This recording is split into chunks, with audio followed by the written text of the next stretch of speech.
আবারও পাকিস্তানের বোমা হামলায় কেঁপে উঠল আফগানিস্তান।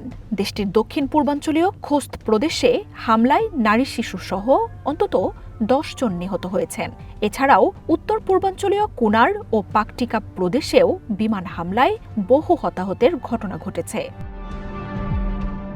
তালেবান মুখপাত্র জাবিহুল্লাহ মুজাহিদ এই হামলার জন্য পাকিস্তানকে দায়ী করেছেন। তালেবান সরকার জানিয়েছে, হামলায় নিহত সবাই আফগানিস্তানের বেসামরিক নাগরিক। পাকিস্তান سره سوی موږ له خوا نه کومه تخطي وجود نه لري او هغه به مراعات کیږي.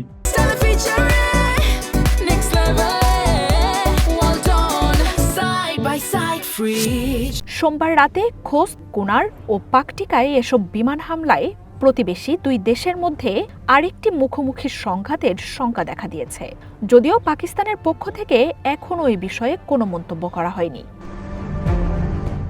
একদিন আগেই পাকিস্তানের পেশোয়ারে প্যারামিলিটারি বাহিনীর হেডকোয়ার্টারে আত্মঘাতী হামলা চালায় টিটিপির সহযোগী সংগঠন জামাত আল আহরার। পাকিস্তান সরকার বলছে, হামলাকারী সবাই আফগানিস্তানের নাগরিক। এর আগে এই মাসেই রাজধানী ইসলামাবাদে আদালত ভবনের বাইরেও আত্মঘাতী হামলায় টিটিপির জড়িত থাকার তথ্য উঠে আসে।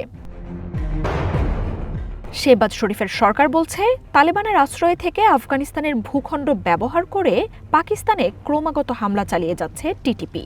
এই নিয়ে দুই দেশের মধ্যে গত মাসেই সীমান্তে ভয়াবহ সংঘাতের ঘটনায় দুই দেশের অন্তত অর্ধশত মানুষ নিহত হন। কাতার ও তুর্কির মধ্যস্থতায় দুই দেশের মধ্যে ভঙ্গুর অস্ত্রবিরতি চললেও দুই পক্ষই একে অপরের বিরুদ্ধে উস্কানির অভিযোগ আনছে।